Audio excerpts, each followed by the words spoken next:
दोस्तों, जैसा कि आपको हम अपने पिछले राहु केतु से रिलेटेड वीडियोस में बता चुके हैं कि विगत 30 अक्टूबर को राहु केतु ने अपना राशि परिवर्तन किया है और ये भी हमने आपको स्पष्ट किया था कि ये राहु केतु का जो राशि परिवर्तन है ये 18 महीनों का होता है, लगभग 1.5 साल का होता है और ये ऐसा गोचर होता है जो हमारी राशि को, हमारी लगन को बहुत ज्यादा प्रभावित करता है।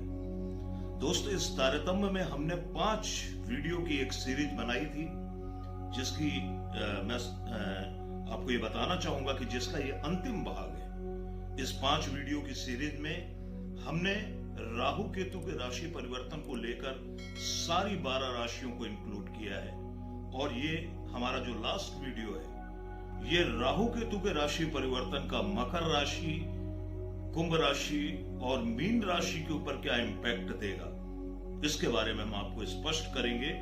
और यहां पर हम एक बात और आपसे कहना चाहेंगे कि यदि किसी की मकर लग्न है, कुंभ लगन है, मीन लगन है तो वो लोग भी इस वीडियो को देख सकते हैं। उन्हें भी इस वीडियो के जो प्रेडिक्शंस हैं वो सत्यता के काफी निकट महसूस होंगे। राहु केतु के ट्रांजिशन के बारे में हम चर्चा करने जा रहे हैं आज आपसे अपने इस वीडियो में। दोस्तों, मेरा नाम है राजेश साहनी, मैं ज्योतिष और वास्तु मामलों का विशेषज्ञ हूं। हमारे इस YouTube चैनल में मैं अपने सभी मित्रों का हार्दिक स्वागत करता हूं, अभिनंदन करता हूं। साथ ही मैं बहुत बहुत आभारी हूं अपने उन सभी शुभ चिंतकों का जिन्होंने हमारे चैनल को सब्सक्राइब किया है, हमारे वीडियोस को शेयर किया है। और मैं समझता हूं कि हमारी जो श्रृंखलाएं हैं, जो हमारे इस चैनल में हमने जब से वीडियो की अपलोडिंग करना शुरू किया है, राहु केतु के इस वीडियो को आपके द्वारा बहुत पसंद किया गया, क्योंकि मेरे पास इस वीडियो के संबंध में देश के कोने कोने से फोन आए हैं, ये इस बात का प्रमाण है। तो मैं बहुत बहुत धन्यवाद देना चाहूंगा आपको। और आइए हम बिना देर किए अपने वीडियो में आगे बढ़ते हैं। तो सबसे पहले हम लेंगे मकर राशि या मकर लगन। तो दोस्तों, हम पहले पूर्व में जाएंगे। जैसा कि हम आपको बता चुके हैं कि 30 अक्टूबर को राहु केतु ने अपना राशि परिवर्तन किया है। इसके पहले जो राहु की स्थिति थी वो मेष राशि यानी मंगल की राशि में थी और वो बृहस्पति के साथ था, क्योंकि बृहस्पति का वर्तमान समय में गोचर इस वक्त मेष राशि में ही हो रहा है। मकर लग्न का जो गोचर था, मकर राशि का जो गोचर था 30 अक्टूबर के पहले का, आइए सबसे पहले छोटी सी दृष्टि डालते हैं इस पर। तो मेष राशि पर राहु थे और राहु के साथ थे बृहस्पति, तुला राशि में थे केतु। तो यहां पर यह स्थिति बनी थी, राहु और बृहस्पति की युति थी राशि से चतुर्थ स्थान में और केतु की युति थी राशि से दशम स्थान पर। निश्चित तौर पर पिछले 18 माह की अवधि में मकर राशि वालों को या मकर लग्न वालों को उनके पारिवारिक मैटर्स ने और इसके अलावा उनकी वर्किंग फील्ड ने बहुत ज्यादा अफेक्टेड किया होगा। व्यापार व्यवसाय में या आप जहां पर भी जॉब कर रहे हैं उसमें आपको काफी अप एंड डाउन्स का सामना करना पड़ा होगा। स्थिति अच्छी मैं नहीं मानता हूं कि रही होगी। इसके अलावा बृहस्पति का गोचर चतुर्थ स्थान में भी शुभ नहीं था। वाहन, भूमि, भवन, संपत्ति इत्यादि और आपकी मदर सबसे बड़ी बात, इन सब मामलातों में ये जो गोचर था ये शुभ नहीं था। 30 अक्टूबर के बाद जैसा कि आपको पता है कि राहु और केतु हमेशा उल्टी चाल चलते हैं, अपनी वक्री गति से चलते हैं, जिसे हम कहते हैं रेट्रोग्रेड। तो ये अपनी वक्री गति से चलते हुए अपनी पिछली राशि मीन में राहु और कन्या में केतु प्रविष्ट हुए। राहु मीन राशि में प्रविष्ट हुए हैं जिसका स्वामी है बृहस्पति।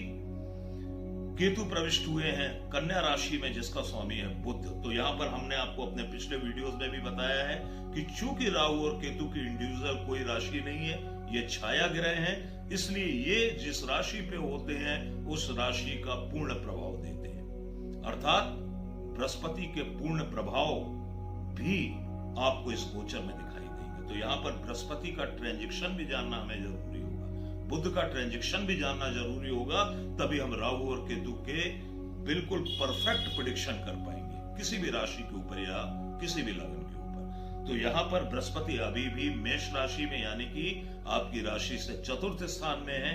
तो मेष राशि का बृहस्पति का ये गोचर भी हम नहीं मानते कि बहुत शुभ है। तो आइए देखते हैं कि वर्तमान समय में या 30 अक्टूबर से राहु और केतु का मकर राशि वालों के लिए जो राशि परिवर्तन हुआ है वो कैसा रहेगा। तो यहां पर जैसा कि हमने आपको बताया कि तीसरे स्थान में राहु का गोचर है और नवम स्थान में वर्तमान समय में पहुंच गए हैं केतु। किसी भी क्रूर ग्रह का तीसरे, छठे और 11वें स्थान में बैठना बहुत शुभ माना जाता है, चाहे वो आपकी राशि से हो चाहे वो आपकी लगन से हो। तो यहां पर राहु का गोचर मकर राशि वालों के लिए बहुत शुभ जाने वाला है, लेकिन कब और किन किन भावों को, किन किन जीवन के पार्ट्स को ये आपके प्रभावित करेगा, ये दो अहम प्रश्न है। कब तो हम आपको पहले बता चुके हैं कि राहु जैसे जैसे अपनी डिग्रीज क्रॉस करेगा, जैसे जैसे वो अपनी पिछली डिग्रियों में आगे बढ़ेगा, वैसे वैसे इस गोचर के आपको पूर्ण प्रभाव दिखाई देंगे। अभी नहीं दिखाई देने वाले हैं। बहुत सारे लोग हमसे पूछ रहे हैं कि साहब आपने तो वृष राशि का इतना अच्छा बताया या फलानी राशि का इतना अच्छा बताया, अभी तो हमारे साथ सब खराब हो रहा है। तो मैंने उनको यही कहा, मैंने अपने पिछले वीडियो में आपको पूरी जानकारी दे दी थी कि कम से कम राहु का गोचर 4 अंशों तक आगे खिसकना चाहिए, उसके बाद ये अपने फल पूर्ण रूपेण दे पाएंगे। तो देखते हैं तीसरे स्थान का राहु। तो सबसे पहले हम ये जानते हैं कि तीसरा स्थान जो है हमारी राशि से किन चीजों का प्रतिनिधित्व करता है। ये करता है आपके छोटे भाई बहनों का, आपकी यात्राओं का, शेयर, लॉटरी, सट्टे से आप यदि जुड़े हुए हैं तो इसका करता है। इसके अलावा आपके पराक्रम का, यानी आपकी सक्रियता का। पराक्रम का मतलब ये नहीं है कि आप युद्ध के मैदान में अपना पराक्रम दिखाएं। पराक्रम आप अपनी वर्किंग फील्ड में भी दिखा सकते हैं, अपने परिवार में भी दिखा सकते हैं। इसके अलावा यहाँ पर जो हम पराक्रम का अर्थ निकालते हैं वो आपकी एक्टिविटी से निकालते हैं, आपकी सक्रियता से निकालते हैं। इसके अलावा बिजली के सामानों का भी कारक आपका यहाँ पर राहु रहेगा, यानी थर्ड हाउस रहेगा। और इन सब चीजों को, इन सब आपके जीवन के हिस्सों को प्रभावित करने जा रहा है राहु। अब कैसे करेगा ये प्रभावित, कितना शुभ रहेगा, कितना अशुभ रहेगा, तो हम आपको बता चुके हैं कि मकर राशि वालों के लिए तीसरे भाव में राहु का गोचर बहुत शुभ है। तो इसके क्या असर होंगे? तो सबसे बड़ी बात, चूंकि ये बिजली के सामानों का भाव भी है, आप इलेक्ट्रिक, कोई बड़ी इलेक्ट्रिक की वस्तु अपनी फैमिली के लिए, अपने परिवार के लिए इन 18 महीनों में परचेस कर सकते हैं। या हो सकता है एक से अधिक बार आप करें, या हो सकता है आप अपने घर में नए रूप में बिजली की फिटिंग कराएं। इस तरीके के ट्रांजेक्ट आपकी बन रहे हैं राहु के द्वारा। इसके अलावा आप अपने घर की मरम्मत, आप घर के रेनोवेशन पर भी खर्च कर सकते हैं। इसके अलावा यहाँ पर एक चीज हमें और दिखाई दे रही कि वाहन आपके लिए परेशानी का कारण बन सकता है। और इसी प्रकार से राहु का द्वितीय भाव में होना आपको अपने परिवार से बीच बीच में दूर रखेगा, यानी छोटी और बड़ी दोनों प्रकार की यात्राएं ये राहु आपको कराता रहेगा। लेकिन ये यात्राएं आपके लिए शुभ रहेंगी। और या फिर आप अपने छोटे भाई बहनों के संदर्भ में भी ये यात्राएं कर सकते हैं। जो आपका पिछला गोचर था वो, उसकी वजह से आपको लग रहा था कि परिवार में आपको मदद नहीं मिली है, आपको सपोर्ट नहीं मिला है, परिजन आपको समझ नहीं पा रहे हैं, क्योंकि राहु का गोचर आपकी राशि से चौथे स्थान में था। लेकिन अब वो सारी स्थितियां रिमूव होने वाली हैं और आपको चाहिए कि अभी तक आपके जो भी एक्सपीरियंस हुए हैं अपनी फैमिली को लेके, अपनी वर्किंग फील्ड को लेके, उनको आप कैश करें इस टाइम पीरियड में। ये कैश करने का टाइम है और जो कुछ भी सीखा है आपने उसको लेकर आप आगे बढ़ें, क्योंकि आपने जो पूर्व निर्धारित योजनाएं बना रखी हैं उनको क्रियान्वित करने का समय आ गया है। उन्हीं को पकड़ के आप आगे चलेंगे तो मैं समझता हूं कि आपको बहुत मदद मिलेगी और इससे आपकी काफी प्रोग्रेस होगी। यदि आपका कामकाज चल रहा है, मेरा कहने का मतलब यह है कि जैसे आपका जो भी व्यापार व्यवसाय है, आपको हो सकता है कि पिछले 18 महीनों में वो एक आपके मन मुताबिक नतीजे ना दिए हों उसने, तो आप यदि उसे बदलने की सोच रहे हैं तो उसे बदलें बिल्कुल नहीं। यदि आप जॉब करते हैं, आप एक स्थान पर टिके हुए हैं, आपको लग रहा है कि अब यहां से ट्रांसफर होना चाहिए, मैं यहां से ट्रांसफर ले लूं, फिलहाल आपका वहीं पर रहना उचित है। क्योंकि आपको अपनी वर्किंग फील्ड में, अपने कार्य क्षेत्र में भी आपने जो पिछले 18 महीनों में गेन किया है, भले आपने ठोकरों के द्वारा सीखा है, उसके रिजल्ट आपको प्राप्त होंगे राहु केतु के इस ट्रांजिशन में। आप अपना काम ना बदलें, अपने काम का स्टाइल ना बदलें, अपने काम का प्रकार ना बदलें, बल्कि आप चाहें तो उस एरिया को बदल सकते हैं। इतना आप कर सकते हैं। फिर यहां पर बहुत अधिक प्रभाव पड़ेगा बृहस्पति का। साथ में ही हम आपको उपाय भी बता दे रहे हैं शुभताओं के लिए, मकर राशि के लिए।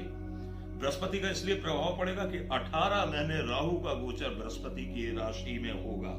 इसलिए यदि आप चाहते हैं सामान्य रूप से, मुझे नहीं मालूम है कि आपकी जन्म पत्रिका में बृहस्पति की क्या स्थिति है, इसलिए हम सामान्य उपाय आपको बता रहे हैं कि गुरु की शुभता के लिए आप पेड़ पौधे लगाएं।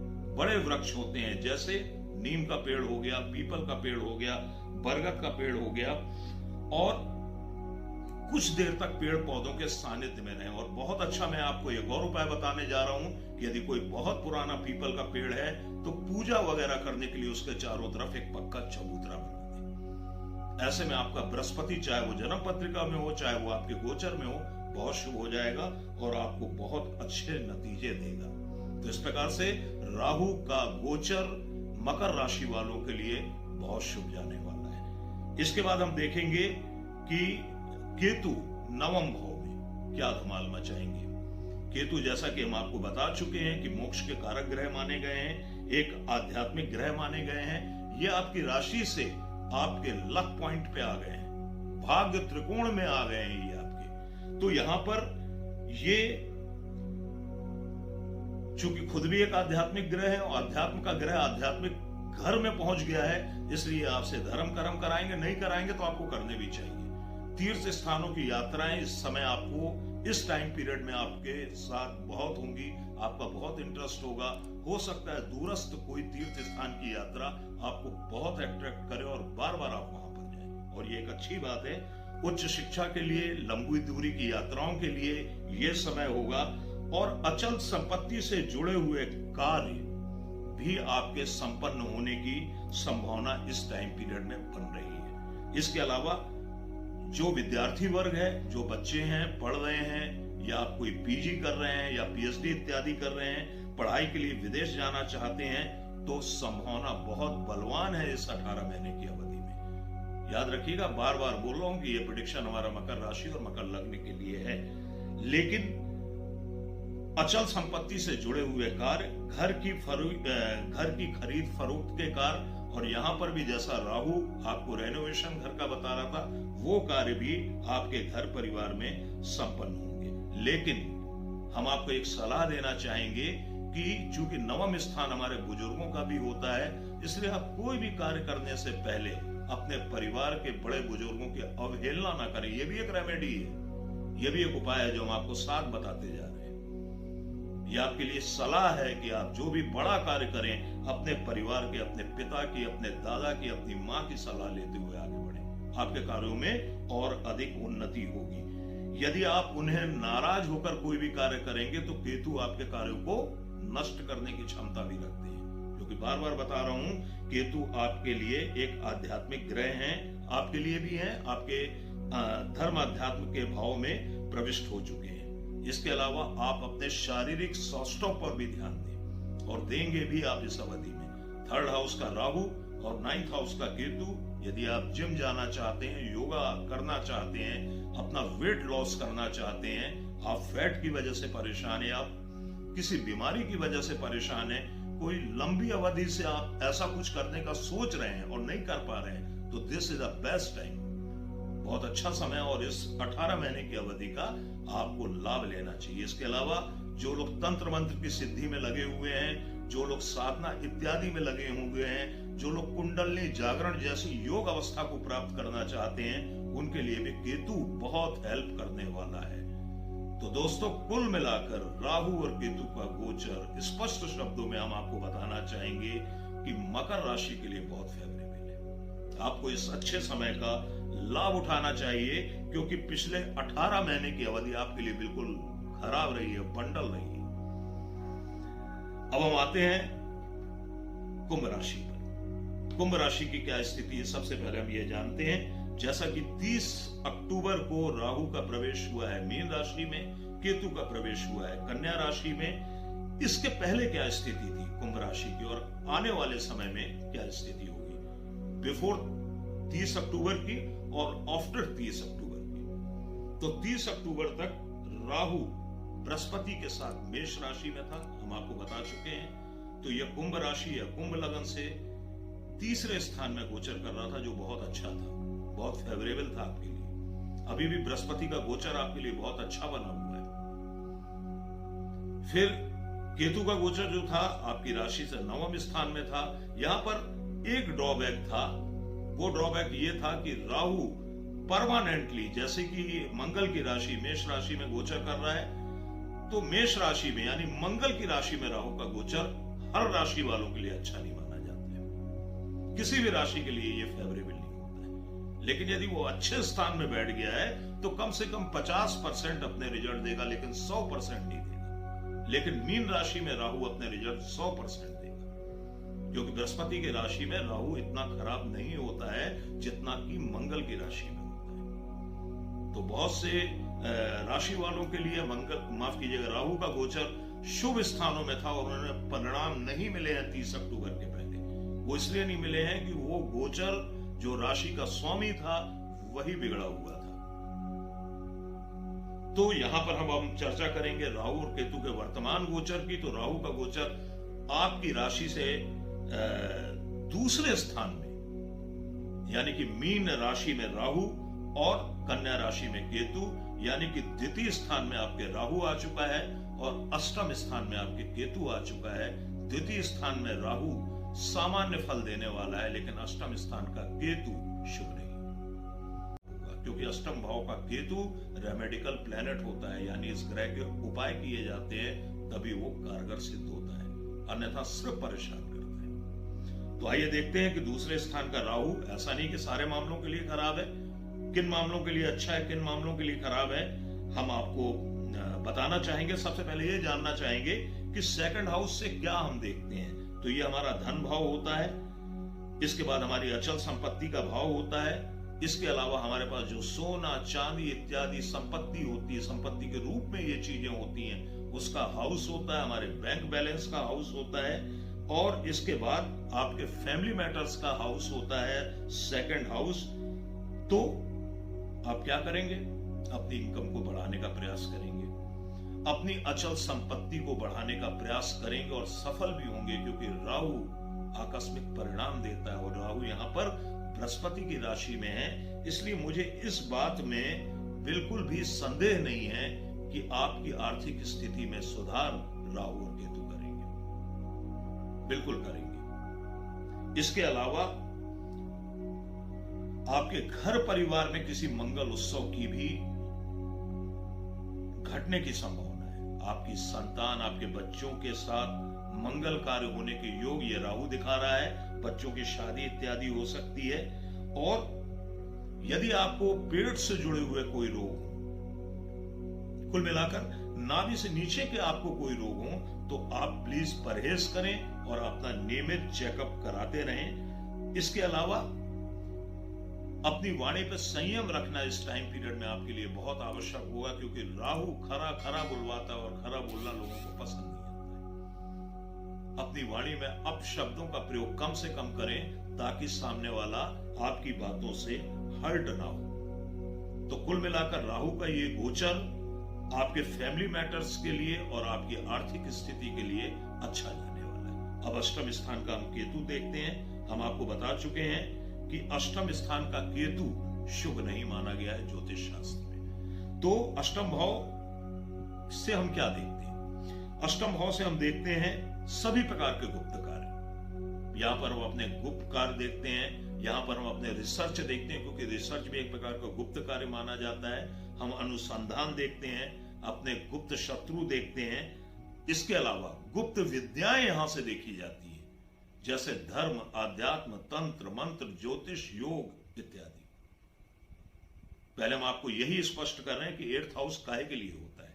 फिर इसके बाद आपकी साधना, उपासना, अपने इष्ट के प्रति समर्पण अष्टम भाव से देखा जाता है। इसके बाद अचानक होने वाली हानि, स्थान परिवर्तन, गुदा संबंधी रोग जिन्हें पाइल्स होता है या इंटरनली उन्हें जो भी रोग गुदा संबंधी होते हैं, इसका हाउस भी अष्टम भाव होता है। इसके बाद गुप्त रोगों का स्थान अष्टम होता है, खासतौर पे महिलाओं की। स्त्री सुख, आपका जो स्त्री सुख होता है वो इसी भाव से देखा जाता है। क्यों देखा जाता है? क्योंकि ये 7वें घर से दूसरा भाव होता है, यानी आपकी ससुराल का भी स्थान यही है।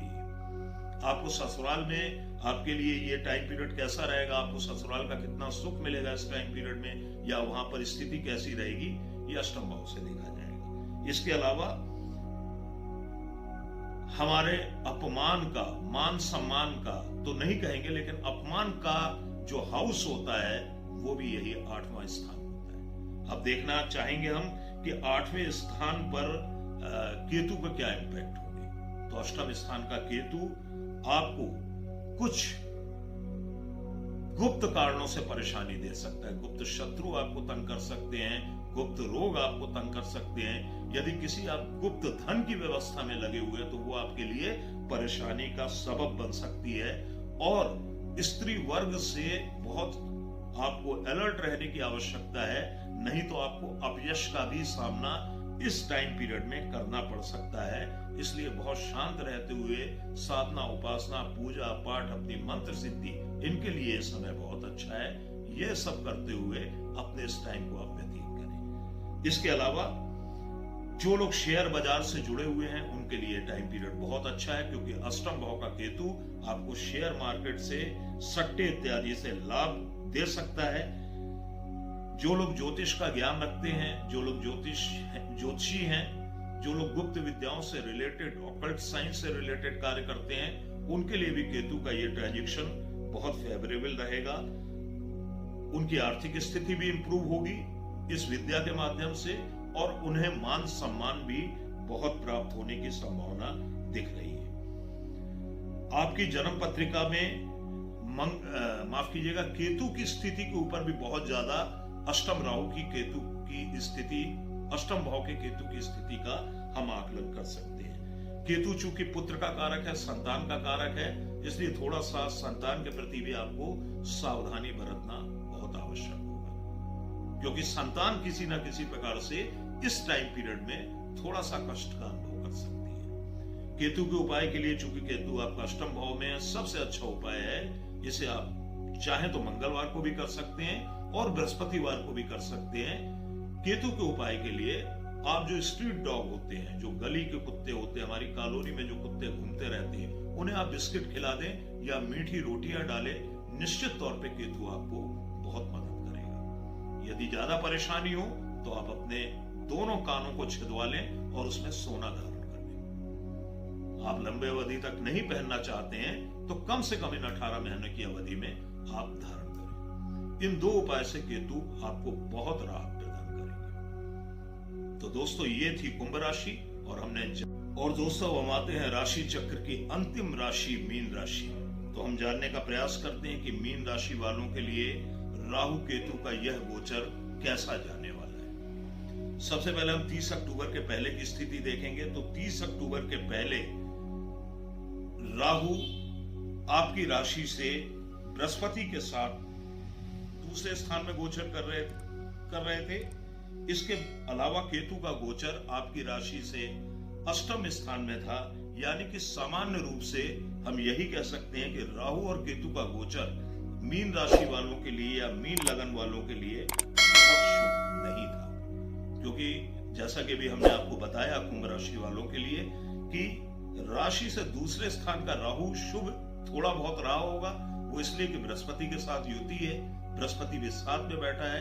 कहीं ना कहीं आपको आर्थिक संकट आए होंगे, लेकिन अरेंजमेंट भी होते चले गए होंगे। पारिवारिक माहौल भी बहुत अच्छा मुझे नहीं लगता है कि इस टाइम में जिनकी मीन लगन है या मीन राशि है उनके लिए रहा होगा। कहीं ना कहीं उनने सफर किया होगा अपने फैमिली मैटर्स में भी, और आर्थिक मामलों में भी अरेंज जरूर होता रहा है आपके लिए अर्थ, लेकिन एक परेशानी का कारण भी बना रहा है। अब राशि छोड़ चुके हैं राहु अपनी, और आपकी राशि यानी मीन राशि पर से राहु का गोचर हो रहा और राशि से सप्तम स्थान यानी कि पत्नी या पति या जीवन साथी के स्थान में कर रहे हैं केतु गोचर। हम देखेंगे इनके क्या रिजल्ट आपको मिलेंगे। चूंकि राहु मीन राशि में है, मीन राशि का स्वामी बृहस्पति राशि से अभी दूसरे स्थान में है, शुभ है, ठीक है। और हमें उम्मीद है कि लगभग 15 दिसंबर के आसपास की अवधि के बाद राहु फुल फ्लैश में आपको रिजल्ट भी देने लगेंगे, क्योंकि बृहस्पति का गोचर अभी आपके लिए खराब नहीं है। और अप्रैल के बाद तीसरे स्थान में आपकी राशि से बृहस्पति का गोचर होगा या आपकी लगन से होगा, जो बहुत अधिक शुभ रहेगा। बृहस्पति का जो प्लेसमेंट है वो थर्ड हाउस में तो ठीक है, लेकिन इसकी जो दृष्टियां हैं, कहते हैं कि बृहस्पति की दृष्टि में अमृत होता है। स्थान हानि करो जीवा, यानी कि बृहस्पति जिस स्थान में बैठता है उस स्थान की तो थोड़ी बहुत हानि करता है, लेकिन जहां देखता है वहां पर संपन्नता देता है, सुख समृद्धि देता है, उस भाव को बूस्ट अप करने का काम करता है। तो वहां से आपकी जो है बृहस्पति की पंचम दृष्टि आपके सप्तम स्थान में पड़ेगी और सप्तम दृष्टि आपके भाग्य स्थान में पड़ेगी और नवम दृष्टि आपके 11वें स्थान में पड़ेगी, जो कि आपके लिए या किसी भी कुंडली के लिए एक फुलफिलमेंट का हाउस होता है। तो कुल मिलाकर बृहस्पति का गोचर तो आपके लिए फेवरेबल है, लेकिन यहां पर दिक्कत लगन में आ गए, राशि पर आ गए, राहु की वजह से भी आपको थोड़ी सी हो सकती है। राशि पर से या लगन पर से राहु का गोचर निश्चित तौर पे आपके कार्यों में बाधाएं देगा। आप यदि नक्षड़े हैं, यदि आपको गुस्सा बहुत आता है, बात बात में आप क्रोधित होते हैं, तो आप दूसरे का नुकसान नहीं करेंगे, अपना खुद का नुकसान करेंगे, आपकी खुद की इमेज खराब होगी। मैंने देखा है जो लगन में राहु वाले होते हैं उन्हें बात बात में बहुत जल्दी गुस्सा आता है, कुछ भी करने को तैयार हो जाते हैं, आगा पीछा भी नहीं देखते। तो इस प्रवृत्ति पे आपको अपनी रोक लगाना सबसे पहली एक मूलभूत आवश्यकता है। ज्योतिष आपको अलर्ट भी करती है, ज्योतिष आपको मार्ग दिखाती है, आपका मार्ग प्रशस्त करती है। तो एक ये एस्ट्रोलॉजिकल एडवाइस है आपके लिए। तो यहां पर आपको दो चीजों से बचना है, एक तो ईगो से बचना है और दूसरा गुस्से से बचना है आपको। यदि आप इतना करेंगे तो निश्चित तौर पे आपका व्यवहार सामने वाले के प्रति अच्छा होगा। जब व्यवहार अच्छा होगा तो आप कहीं ना कहीं अच्छा अनुभव करेंगे, गुड फील करेंगे और आपके कार्य भी बनते रहेंगे। आपके कार्यों में परेशानी भी कम आएगी, जरूरत पड़ने पे लोग आपकी मदद भी करेंगे। लेकिन यदि आपने अपने नेचर पे कंट्रोल नहीं किया तो कोई आपकी हेल्प करने वाला इन 18 महीने में नहीं आने वाला है, ये बात ध्यान रखेंगे आप। और इसके अलावा यदि हम बात करें राहु के गोचर की, तो आपके दिमाग में, आपकी बुद्धि में बहुत सारे विचार चलेंगे, बहुत सारी योजनाएं चलेंगी, लेकिन हमारी सलाह है कि आप किसी एक विचार को पकड़कर, किसी एक योजना को पकड़कर आप आगे बढ़े।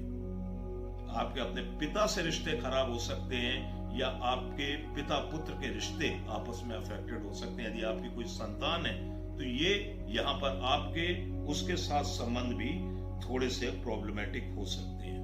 इसके अलावा यदि आप जॉब में हैं, आप कहेंगे कि मैं आपको सब नेगेटिव बातें बता रहा हूं। आप यदि जॉब में हैं तो आपके जो आपके ऊपर के बॉस हैं वो कुछ ना कुछ इस तरीके का कुछ क्रिएट करते रहेंगे कि वो आपके लिए परेशानी भरा एक समय आपको वही उनके माध्यम से मिलता रहेगा। तो यहाँ पर राहु के लिए थोड़े से निर्दिष्ट उपाय करना आपके लिए आवश्यक होगा। इसके अलावा जो लोग विदेश जाना चाहते हैं, घर से दूर सेटल होना चाहते हैं, उनके लिए यह समय मैं समझता हूं कि अच्छा होगा। राहु राजनीति का कारक है, लगन में आ गया है, तो राजनीति से जुड़े हुए लोगों के लिए 18 महीने की अवधि बहुत अच्छी होगी, जिनकी लगन में राहु है। क्योंकि देखिए क्या होता है, राहु एक पॉलिटिकल प्लेनेट है, जहां पर भी बैठता है उसी तरीके की प्रवृत्ति देता है व्यक्ति को, उसी तरीके की विचारधारा देता है। तो यहाँ पे गोचर में लगन में राहु थोड़ा सा आपको पॉलिटिकल बनाएगा, और यदि आप पॉलिटिक्स में ऑलरेडी हैं तो ये आपको वहां पर बहुत ग्रोथ देने वाला है, इनके लिए बहुत अच्छा है। इसके अलावा जो 2 नंबर का काम करते हैं, गोरख धंधे करते हैं, उनके लिए राहु बहुत अच्छा है। क्योंकि राहु खुद भी गोरख धंधा,